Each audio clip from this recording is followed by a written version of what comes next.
আমি রাজ্যে প্রথম স্থান অধিকার করেছি। কত নম্বর জানা গেছে? হ্যাঁ, 696 আউট অফ 700। সাবজেক্ট ওয়াইজ তো এখনো জানা যায়। সাবজেক্ট ওয়াইজ জানা যায়নি, স্কুলে গেলে জানা যায়। কেমন লাগছে? হ্যাঁ, খুবই অপ্রত্যাশিত ছিল। ভালো রেজাল্ট হয়েছে ভেবেছিলাম, কিন্তু রাজ্যে প্রথম স্থান অধিকার করবো এটা খুবই অপ্রত্যাশিত। কতটা আশা করেছিলে?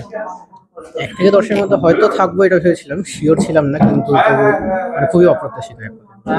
মানে এই যে তোমার এই যে এত সাফল্য, এটা কার জন্য হয়েছে বলে তুমি মনে করছো? প্রথমেই বাবা মা আর দিদি, সবাই, পরিবারের সবাইকে, মানে স্কুল টিচার যারা রয়েছেন, রায়গঞ্জ কর্নেশন স্কুলের আপামর যারা শিক্ষক মণ্ডলী, এবং আমাকে যারা সারা বছর গাইড করেছেন, প্রাইভেট টিউটর যারা রয়েছেন, বন্ধু থেকে শুরু করে সকলের অবদান রয়েছে। প্রথম কোনো বাধা ধরা শিডিউলে ফলো করতাম না, তবে যতটুকু ইচ্ছে হতো প্রতিদিন ততটুকু করতাম। এবং ভবিষ্যতে কি লক্ষ্য?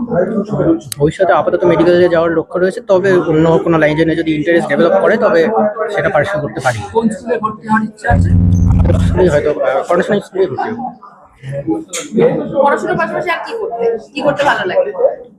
পড়াশোনা করতেই ভালো লাগে, এছাড়া কুইজিং এ আমার হচ্ছে বিশেষ একটা আকর্ষণ রয়েছে, সেটা পার্সু করেছি, মাধ্যমিকের বছরে করেছি।